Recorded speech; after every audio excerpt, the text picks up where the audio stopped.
Welcome to Capsule 3, a roller coaster ride, emotions and chronic pain. By the end of this capsule, you will understand and recognize the unpleasant emotions involved in the experience of chronic pain, and you will understand and recognize those involved when caring for a loved one with chronic pain. Let's get started. It goes without saying that chronic pain is an unpleasant experience that gives rise to multiple unpleasant emotions. Understanding the emotions that your loved one may be experiencing is the first step in being able to better provide support. Although the reactions to chronic pain vary between individuals, it typically begins with an initial shock and a lack of understanding of what is going on. This initial shock may be triggered by a medical professional saying that the pain cannot be explained by an official diagnosis and that there are no treatments to get rid of the pain.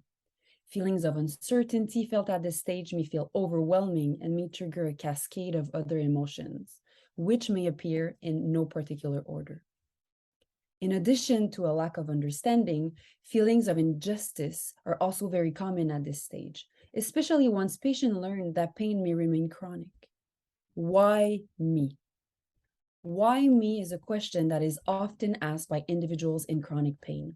And understandably so, since being diagnosed with a chronic pain condition often feels unfair. These feelings may lead to anger, increased irritability, or having a short temper, which may result in changes in the climate of the home. Fear and anxiety regarding the future is also very present.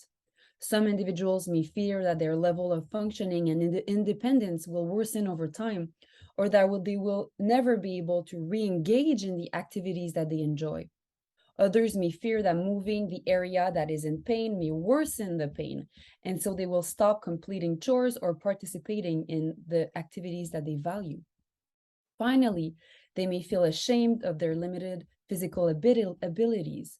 For example, not being able to help as much around the house or not being able to play with their grandchildren, and may even feel guilt for the impact that their chronic pain has on other people around them. Indeed, most individuals with chronic pain realize that not only their lives has been impacted by the onset of their pain, and this often leaves them feeling like a burden on the people they love. So together, these emotions help create a climate of despair and hopelessness, which in some people may lead to depression. These emotions impact how your loved one thinks, functions, and impacts their ability to cope with their pain.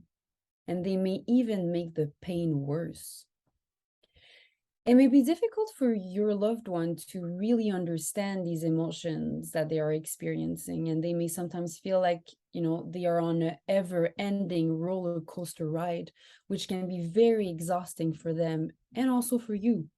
You may feel like you're not only just, watching them on this roller coaster ride, but you're also sitting in the seat right next to them. Indeed, the emotions that we outlined here in this capsule are likely ones that you have felt too in this journey alongside your loved one. For example, you may feel anger and feelings of injustice because you care for them and you do not want them to suffer. You may also feel anxiety, helplessness, or even guilt because you would deeply like to help them, but your efforts and actions don't seem to be enough to make their pain go away. You may suddenly have new responsibilities in the home and in the family that feel unfamiliar and overwhelming. This may even sometimes leave you with feelings of resentment towards your loved one. Does any of these emotions sound familiar to you? And ultimately, it might start to feel, at some point that this dark phase will never, never come to an end for either you or your loved one. However, it is possible to get off of this roller coaster ride and for them and for you to regain a better quality of life. Developing coping strategies with the assistance of professionals, such as the ones at the Allen Edward Pain Management Unit, is only one way to help them with the adaptation to pain. There are also things that you can do to better support your loved one, and we will highlight some of these in the next capsule.